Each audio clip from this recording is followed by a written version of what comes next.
because you're dealing mostly with men that are coming into this Yeah, retreat, what are some challenges that you found with clients, with men that have come in, and why they need this sure. retreat, or things that they want to work out on the update calls that you have? I'd love to hear more about that.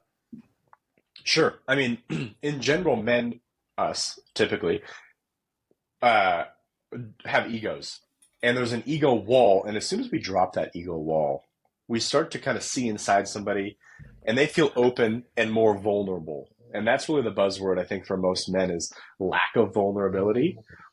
And you've got to do something to break that ice. So our solo retreat typically is a great way for that, right? They break that ice. They understand what their issues might be if they have them, or more clarity, or breaking through that fog. And then, after they go through our debrief calls, we bring them into a community and they have common ground. There's icebreakers and we do in-person retreats. Hmm. But, but men in particular, they're coming to us most of the time, entrepreneurs, because of a transition in life, a new chapter, an identity shift. So Okay. what I mean by that is, an entrepreneur builds this company, it's their baby. It becomes sold and they get it acquired. Great, great news. But then there's this hole in their heart. It's like, that was my identity.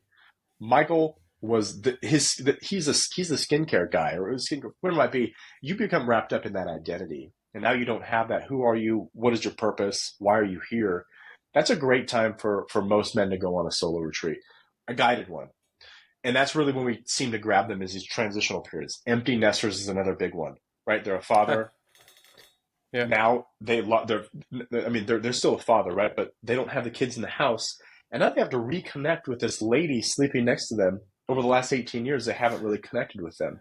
Right. So it's that, how do I show up as a better husband now?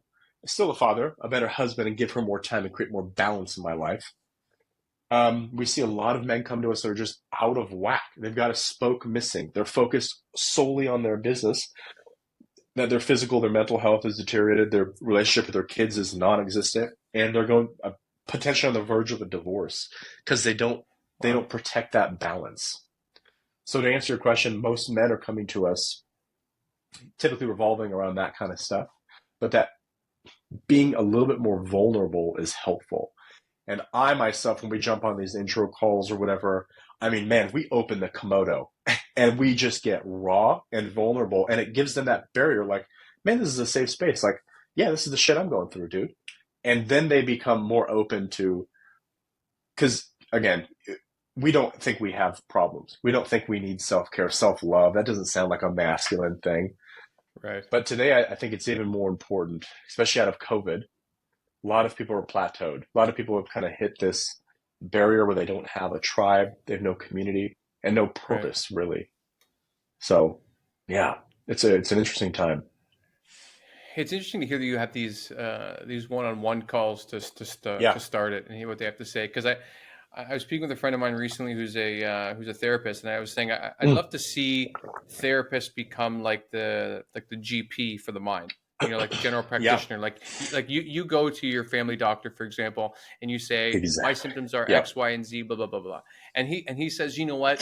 I think you need to go to a neurologist for this thing, but Yep. also maybe let's send you for an MRI because it could be something like Yeah. that. And then you go from there. And so I'd love to see therapists like that, but I wonder even if like your retreats and those calls could be like the ground zero part of where that all starts for men, where they trust you guys enough that you listen to them, you cared about them enough to listen to them, you had these follow-up calls with them so you know what they're going through, and then afterwards I wonder if you could send them off on, okay, like, here are some couples therapists that we really Sure. recommend, or like these therapists that work in this sort of paradigm. This is probably the expert you should speak to. No, because Exactly. we're not the couples people. You should go speak to the couples people, or like Exactly. just give them resources so they finally have someone that they trust in you guys and can go in these Exactly. in these in these different directions.